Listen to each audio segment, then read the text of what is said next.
नमस्कार दोस्तों, मैं के P Jha A to Z खबर में आपका हार्दिक स्वागत करता हूं। दोस्तों, मैं आपको देश और दुनिया की हर छोटी छोटी खबर के बारे में जानकारी देने के उद्देश्य से इस चैनल को आपके साथ लेके आया हूं। दोस्तों, आज शुरुआत करता हूं सबसे पहले आज की जो खबर देश में कहीं ना कहीं चर्चा में है।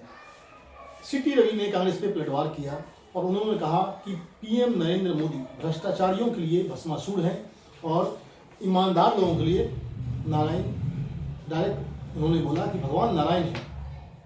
इसके अलावा जो दूसरा खबर जो चर्चा में है वो है अखिलेश यादव जी।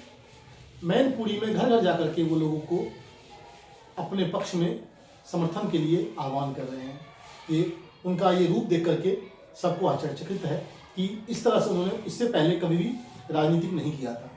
एक राहुल गांधी के बारे में खबर आ रही है कि राहुल गांधी जी ने कहा है कि सीता की इज्जत नहीं करते आरएसएस के लोग। केशव प्रसाद मौर्य और गिरिराज सिंह ने उस पर पलटवार किया है। मेदिनीपुर पश्चिम बंगाल में टीएमसी के 3 कार्यकर्ता की मौत हो गई है। सी ममता बनर्जी के भतीजे की रैली से पहले ये हादसा हुआ है। दोस्तों, इसके अलावा और भी बहुत सारी खबरें हैं। जैसे एक खबर बहुत आज पूरे दिन चर्चा में रहा है कि बिहार का कटिहार, जहाँ पे जिसे लोग आजकल मिनी गोवा कह रहे हैं, वो क्यों कह रहे हैं? क्योंकि वहाँ पे शाम ढलते ही हुस्न की परियां हर तरफ घूमने लग जाती है और वहाँ के जो लोकल लोग इनसे बहुत परेशान है और सरकार इसके लिए कुछ नहीं कर रही है। इसके अलावा एक इंटरनेशनल खबर है चाइना के बारे में। आजकल चाइना में शी जिनपिंग के खिलाफ बहुत तेज़ी से वहाँ आंदोलन चालू चल रहा है और उसकी आग कहीं ना कहीं हिमाचल में भी आ गई है। हिमाचल में धर्मशाला में तिब्बती लोग हैं, उन्होंने भी इसके खिलाफ अपना आंदोलन चालू कर दिया है। दोस्तों, अब मेन मुद्दे पे हम आते हैं जो एक आज की डेट में सबसे बड़ा मुद्दा आज का रहा है, आज दो दिन चल रहा है, वो है AIUDF चीफ बदरुद्दीन अजमल के बारे में। वो बहुत बड़े उद्योगपति हैं, बहुत बड़े राजनेता हैं और उनकी जबान जो है ना वो अपने बस में नहीं है। उन्होंने हिंदू लड़कियों के बारे में बहुत ही बुरी या यूं कहें कि दुर्भावनाग्रस्त विचारधारा उन्होंने रखा है। उन्होंने कहा है कि हिंदू लड़कियों को 15 से 18 साल के बीच में शादी कर देनी चाहिए, जिससे हिंदुओं की जनसंख्या बढ़ेगी। बताइए, इस तरह का सोच और मानसिकता क्या हिंदुस्तान को हमें विश्व में सबसे बड़े आबादी वाला देश बनाना है, या सबसे एजुकेशन, सबसे अच्छा राष्ट्र, सबसे अच्छा आर्थिक तौर पर समृद्ध राष्ट्र, सबसे अच्छा योगी लोगों की टीम हमें वो चाहिए, या हमें अनपढ़ों की फौज चाहिए?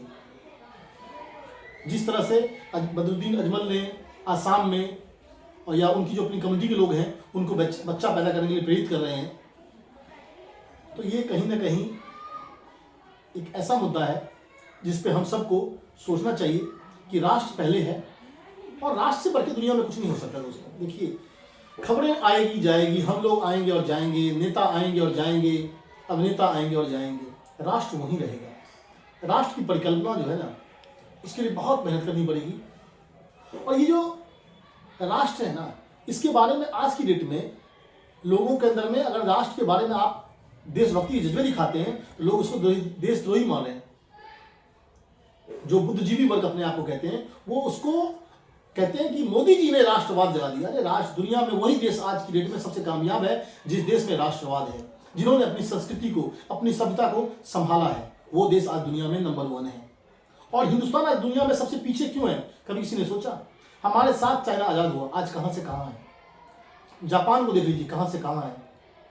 फ्रांस देखिए, जर्मनी देखिए, इटली देखिए, इंग्लैंड देखिए, सब आज देश दुनिया में नंबर 1 कंट्री में है। अर्जेंटीना देखिए, ऑस्ट्रेलिया देखिए, क्योंकि इन राष्ट्रों ने अपनी सभ्यता और संस्कृति को हमेशा संभाल के रखा और हम उससे वंचित रहे।